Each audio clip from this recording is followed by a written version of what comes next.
ఉత్తరాంధ్ర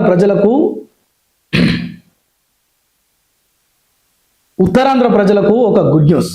ఈసారి శ్రీకాకుళంలోనే తెలుగుదేశం పార్టీ నిర్వహించే మహానాడు వేడుక. ఎస్, నిజమే మీరు వింటున్నది.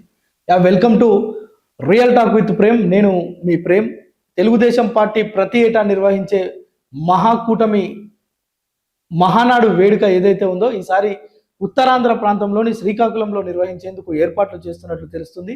అయితే ప్రతి ఏటా కేవలం రాయలసీమ తదితర ప్రాంతాల్లోనే నిర్వహించే ఈ యొక్క వేడుకను ఈసారి తెలుగుదేశం పార్టీ ముఖ్యంగా ఉత్తరాంధ్ర ప్రజల దృష్టిని టీడీపీ వైపు మరల్చుకునే ఒక ప్రయత్నం చేస్తుంది. ఇందులో భాగంగానే ఉత్తరాంధ్ర ప్రాంతాన్ని విపరీతమైన అభివృద్ధిలోకి నడిపిస్తామని చెప్పిన చంద్రబాబు నాయుడు మాటల్ని ప్రజలు విశ్వసించే విధంగా ఇప్పటికే అక్కడ భోగారం ఏదైతే విమానాశ్రయం ఉందో దాంతోపాటు కిడ్నీ హాస్పిటల్ ఒకటి ఏర్పాటు చేయడం, దాంతోపాటు కొత్త కొత్త ప్రాజెక్టులు, కొత్త కొత్త కంపెనీలకు సంబంధించిన ఇన్వెస్ట్మెంట్లు చేపేయడం, అదేవిధంగా వీటన్నిటితో పాటు స్వయంగా తెలుగుదేశం పార్టీ ప్రతి ఏటా ప్రతిష్టాత్మకంగా నిర్వహించే తెలుగు తమ్ముళ్ళ ఆరాధ్య దైవమైన ఆ పార్టీ పండుగ ఏదైతే ఉందో మహా వేడుక.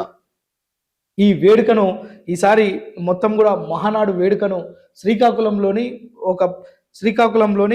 చాపురం ప్రాంతంలో నిర్వహించేందుకు ఏర్పాట్లు చేస్తున్నారు. అయితే ఇప్పటి వరకు దీనిపైన అధికారికంగా ఎలాంటి ప్రకటన రాకపోయినప్పటికీ తెలుగుదేశం పార్టీ మాత్రం ఈసారి తప్పనిసరిగా శ్రీకాకుళం ఆ చుట్టుపక్కల ప్రాంతాల్లోనే నిర్వహించాలని ఒక నిర్ణయానికి వచ్చినట్లుగా తెలుస్తుంది. ముఖ్యంగా ఈ ప్రాంతంలోనే ఎందుకు నిర్వహిస్తుంది? గతంలో ఎన్నడూ లేని విధంగా ఈసారి తెలుగుదేశం పార్టీ ఎందుకు ఇక్కడ మహానాడు వేడుకను నిర్వహిస్తుందంటే ఈ ప్రాంతంలో ఈసారి ఓటర్ల సంఖ్య విపరీతంగా గణనీయంగా పెరిగిపోయింది.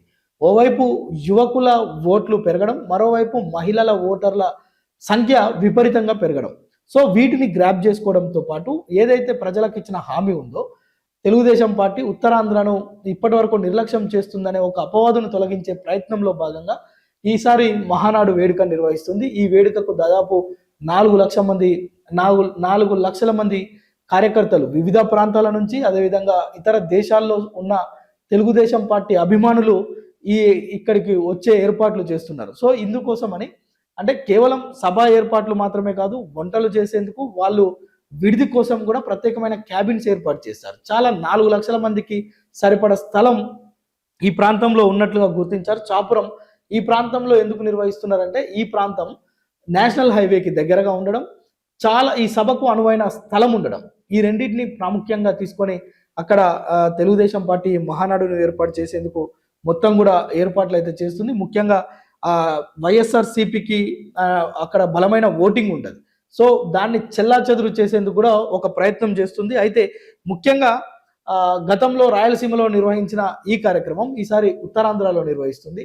వచ్చే ఏడాది గుంటూరు ఆ పరిసర ప్రాంతాల్లో నిర్వహించేందుకు కూడా ఏర్పాట్లు చేస్తున్నట్లుగా మనకు తెలుస్తుంది. అయితే ఏదేమైనప్పటికీ కూడా తెలుగుదేశం పార్టీ నిర్వహించే ఈ మహానాడుతోటి ఉత్తరాంధ్ర ప్రజల్లో ఉన్న అపవాదు తొలగిపోవడంతో పాటు ఆ పార్టీ అక్కడ పుంజుకునే ప్రయత్నం, మరోవైపు భోగారం ఎయిర్పోర్ట్ కావచ్చు, కిడ్నీ ఆసుపత్రి కావచ్చు, ప్రభుత్వం చేస్తున్న ఉత్తరాంధ్ర అభివృద్ధి కార్యక్రమాలు కావచ్చు, ప్రభుత్వం చేపట్టే ఇప్పుడు కొత్తగా అమరావతి ఇష్యూలు కావచ్చు, ఏదైతే మావిగాన్ని లేవనెత్తుకుంటో జగన్, దాన్ని కూడా ప్రజల్లోకి బలంగా తీసుకువెళ్లేందుకు ఈ మహానాడును ఒక ఆయుధంగా మలుచుకుంటోంది తెలుగుదేశం పార్టీ.